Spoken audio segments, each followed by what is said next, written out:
Kaya King tena.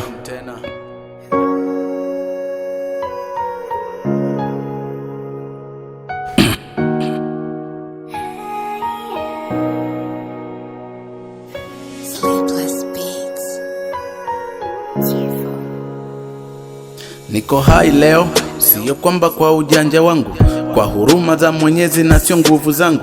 Kama nikifa leo, wangapi watasikitika, wangapi watalia, wangapi watafarijika. Siku ya mazishi yangu, nani atakuwa karibu yangu?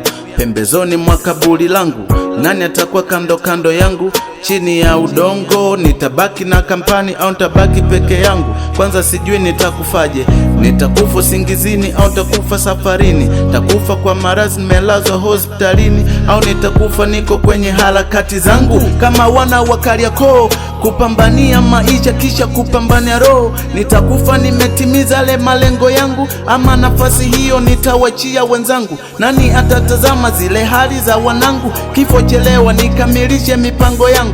Najua utakuja ila vuta muda kwanza, nipe nafasi mimi sio mwisho wala wa kwanza. Kwa maombi yangu ninajua takukwaza, ila kuna baadhi ya mambo ndo sijatimiza. Kama nikifa nitafufuka kweli, nije niendelee nilipoishia, au takuwa nimefeli wakati naishi? Kumbe kifo nanisubiria, kifo umeniweza, kifo nanitoa kwenye njia. Kama nikifa washikaji zangu watapiga simu, hata sauti zao nisikie zikinisalimu. Wakati ho sijui nitakuwa peponi oxy, sijui nitakuwa sehemu gani, hilo sifahamu. Kama nikifa nani atongoza sala za mwisho wangu? Natajifunza nini juu ya kifo changu? Kifo kabla hujaja heri unipe taarifa, nivae suti nipendeze japo naogopa kufa. Kifo mbona umechukua watu kibao? Fanya umetosheka maana unachukua kila leo. Hatuna raha ya kuishi kutwa kukuwaza wewe. Kifo ungetuachia hayutake kingine upewe. Tunaishi kwa mateso lakini hauliziki, na unakuja kimya kimya hata sauti haisikiki.